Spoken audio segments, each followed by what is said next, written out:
Hello everyone, welcome to the Fallen Games, and welcome back to the Destiny Let's Play series. Now then, thing to say about this episode. You're probably watching this only a few hours after I've recorded it, again, because basically a lot of shit has happened to me over the past couple of days, and because Twitch is quite annoying in which they don't save your recordings only a week, I think, I did lose this episode, so I'm re-recording it now, which is why, as you can see on the map, there's the new DLC up in the corner next to the tower, because when I first recorded this, the DLC weren't even out yet. So yes, this isn't blind like every single other episode. I'm actually a higher level now. If I go back, I'm level 11. See, I think I was about level 7 when I originally did this mission, which should tie into what you've just seen as a previous episode. But as I said, I lost the whole episode, so I have to re-record it again, which means, yes, I know what this mission's about, but luckily it's the last mission on the moon, and there's quite a lot to talk about in it, because as you can see, Venus is opened. That's a little hint of what's to come. But yes, today we're doing this, the Shrine of Oryx. Search the darkest corners of the Hellmouth for a fabled shrine and destroy it, which it's quite an interesting mission actually. There's a lot of stuff that happens in it. You'd probably never seen before. As you can see, it's level 8 normally, so... In fact, can we just... I want to see this. Oh, we can! We can change it to hard, level 12. Wow. And we get... Oh, no thanks. I'll just stick it on normal. This mission was a bit challenging before, but not that challenging to be honest. The ending is good. I shall say this now. The ending is good. But yes. Listen to this from an old warlock, Osiris. Every end crawls from the same pit, rising from the schism to swallow matter, light, and life. It will not be stopped, but here it can be slowed. The shrines of Oryx must be destroyed.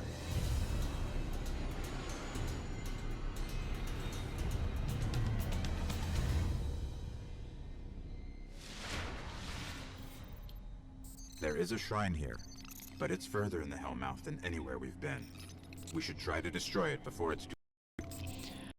Now you'll probably notice that this weapon's changed. It's got a sight on it now, which means whenever I zoom in, I fire. Just try and ignore that for this episode because it's something that I get later on.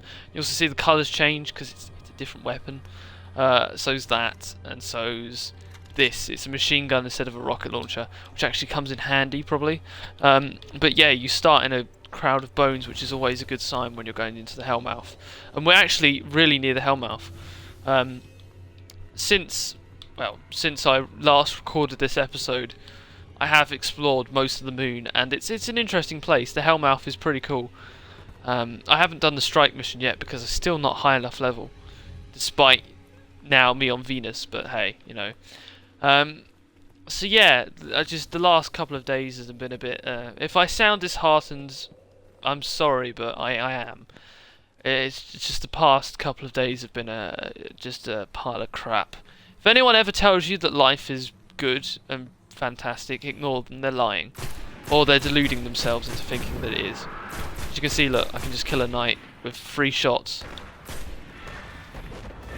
Yeah, I very much doubt that I'll probably go through this without dying once. Who knows? Maybe. But yeah, anyone tells you that life's great, it's not, it's shit. And I'm sorry if that's not what you want to hear, guys, but it is.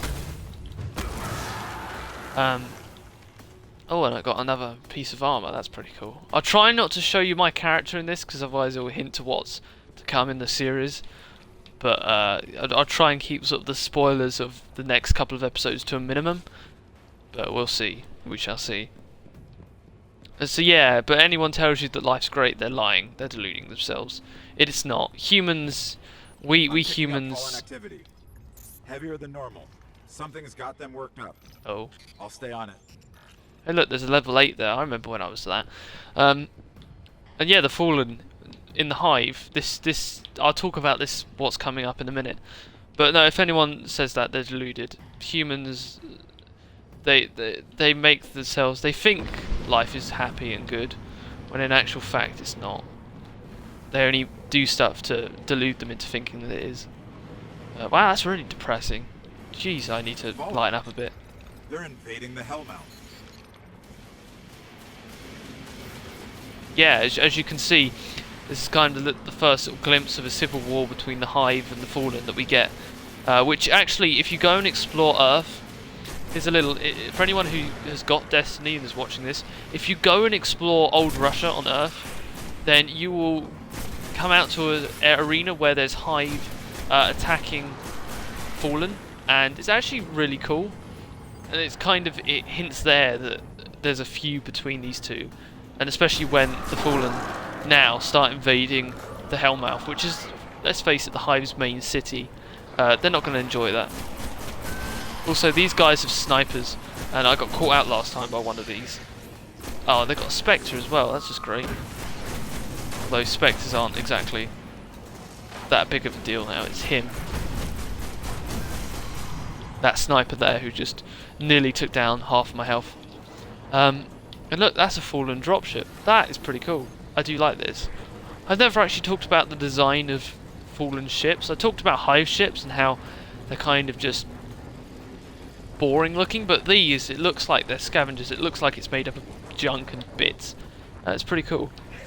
And their main cruisers or battleships that they have, the Kef, is it Kef? I think. One of which you'll be able to go on. And look, see? They've got a cloak as well. Unless that's some sort of slip space. Again, I'm getting weapons as well. I can see you there. You can't hide behind a door. But no, the one thing, the big thing I was talking about last time during this episode is that Bungie hasn't really put much lore into Destiny. They haven't really... You look at Destiny and then you look at Halo. Halo has tons of lore.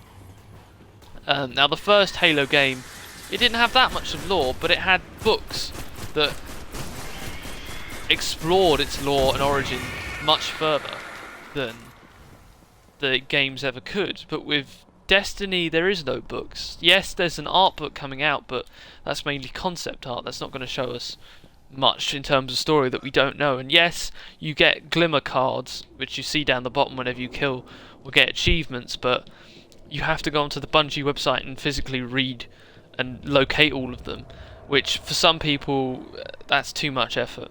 And if I translated these Fallen comms correctly, one of their barons is here. oh, They the don't call Baron. out of their skiffs too often. Sounds like an opportunity. Skiffs, that's the names of their ships. So it just reminds me of Jabba's skiffs in Star Wars. See there, Grimoire progress. The cards you get, the Grimoire cards,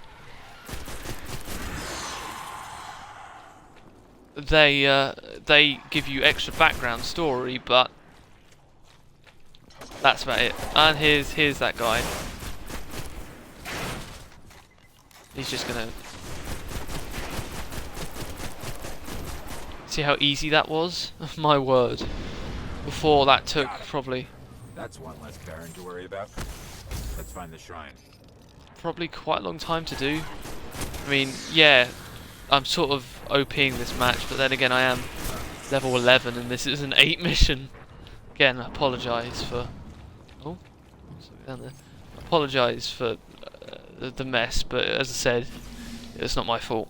These tunnels go on for miles. We'll never explore them all.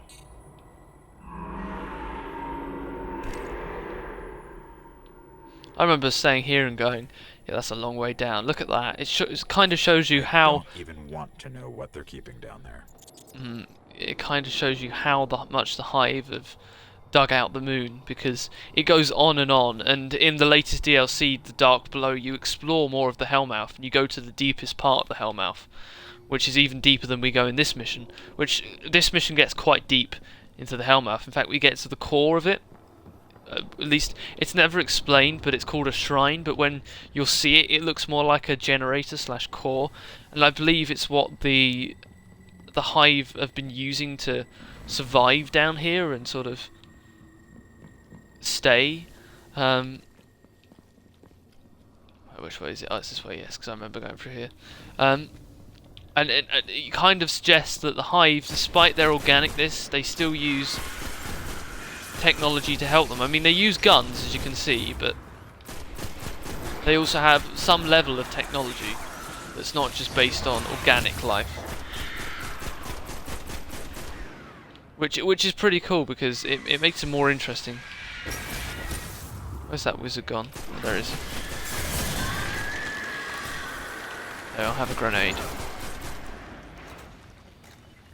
I can assure you that the Let's Play episodes you'll see from now on are a bit more jolly with me. It's never great when you find out that you have to re-record a whole episode's worth of content when your first episode was pretty cool. That's biased, wow. And again, look, there's the ship.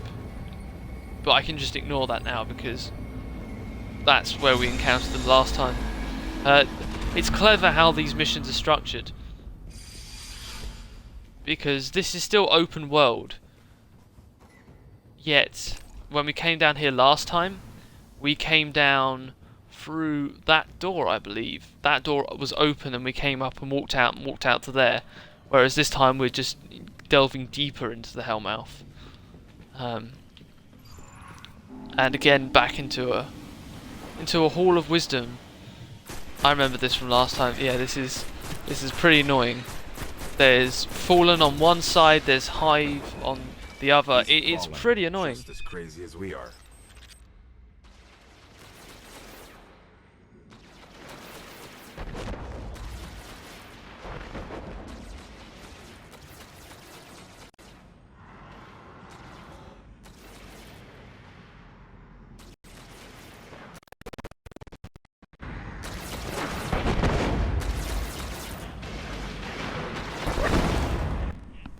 Yeah, good.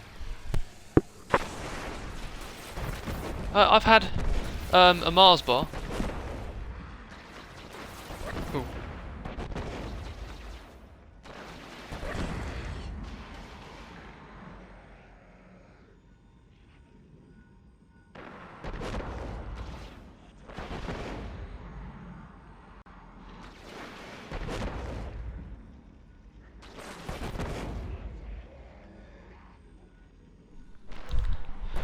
Sorry about that, back to the game. Yeah, so you can see Fallen and it's night.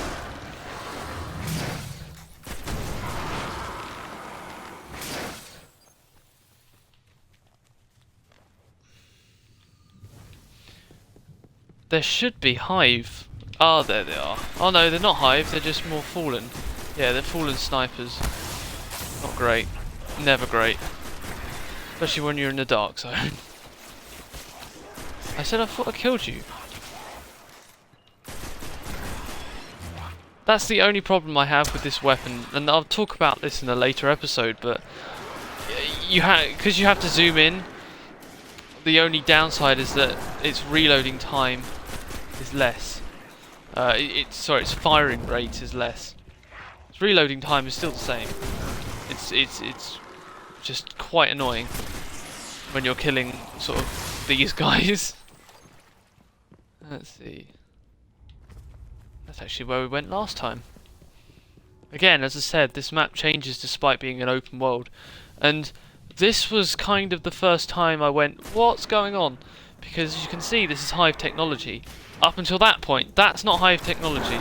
Now, I could be completely wrong. As I said, the lore doesn't give much to go on. But if you look at the Hive technology, the architecture of their Hellmouth, it's nothing like what that is. Nothing. Which makes me think there's somebody else behind the scenes here giving them power, giving them a threat to the Guardians, which I kind of know who it is, or at least I've got my suspicions. Basically, I will encounter an enemy in the next couple of Let's Plays which is very overpowered and uses similar technology to this. I'm not going to say who they are because I don't want to spoil it, but I believe that they're trying to influence everyone, from the Fallen to the Hive to the... oh, what are they called on Mars? There's a species on Mars, I can't remember what they're called, but I reckon they are trying to influence them, because this is certainly not their technology. And There's here we the are. shrine. Find a way through. That's the shrine. As you can see, as I said before, that doesn't look organic. That looks quite technological, which makes me think, in fact, maybe even the shrine is not even Hive technology, but somebody else. Because the Hive are all connected. They're a bit like the Borg in a sense. They have a collective consciousness, but if that is being controlled by somebody else, then, as I said, they could be in fact, the whole Hive culture could be based on a lie. The Hive could be literally a species born and bred to be controlled as part of an overall scheme of someone. But I very much doubt that Bungie would ever go with that kind of storyline, because, let's face it, they haven't put as much effort into this as they did Halo. And I mean that in all senses. I mean from the gameplay to the lore to the story to just everything, really.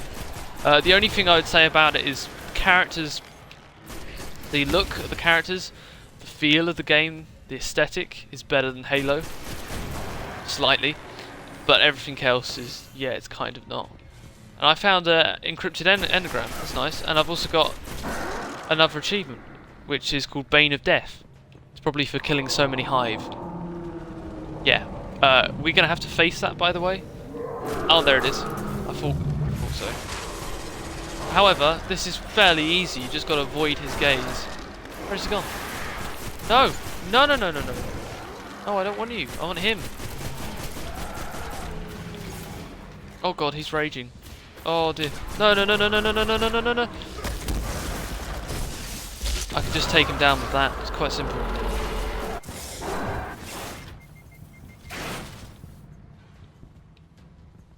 But now I'm really low on health. But no, look, as you can see, Hive, alien, Hive, alien. So, yeah.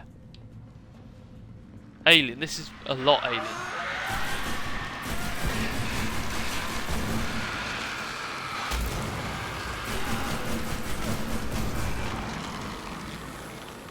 Now then, we're coming up to the final boss battle of the moon, really. We are going to be facing a lot of stuff here, good and bad. Let me out under the shrine. I'll look for a weakness. Mainly bad because, yeah, there's a lot of bad stuff here, and you also have to kind of protect our ghost. It's tethered to a tower far beyond the edge of the system. Exactly. Just find a way to break the link. See what I mean? Let's just Being- hope we don't get sucked into some trans-dimensional vortex. That doesn't happen, everyone. Sorry to ruin it, but that doesn't happen. Again, Bungie would not do that because they don't care that much about the story. Oh, there he is, there he is, there he is. You see that thing? We got to kill that. However, you mustn't get close to it, because if you do, you're screwed. And by screwed, I mean literally that thing is just horrible. In fact, I've never actually been this close to it. Although I'm doing considerable damage, that's probably because... Wow, he's down already? His health is halfway down. This is pretty good. I don't even know what that thing is. It's called the Eye of Aurochs. So, whatever it is, let's just do this. There we are. I also got a codex. That's pretty cool. That was much easier than when I tried to fight it the first time. Weakened. Destroy it. Let's just say there was a lot more creatures that spawned because of it. And can we chuck a grenade? There we are, that should do it.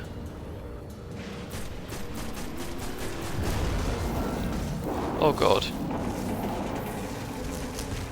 But yeah, as he said, it was coming from outside the universe, so I still think that We severed their connection. something was controlling The them. shrine, it was communing with something out there. Their god, or king. Well, not anymore. Whatever it is, it's still out there. This kind of brings an end to the Hive, in my opinion.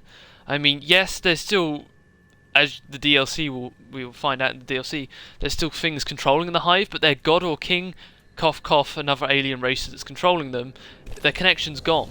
It's severed, so yeah, it's kind of bizarre.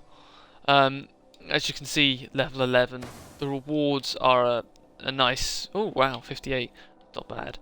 So yeah, thank you for watching this, and I have to apologise again for the episode going missing and just being deleted. But hey, I hope this sort of fills it in. It was just that, hey, look, this is what happens.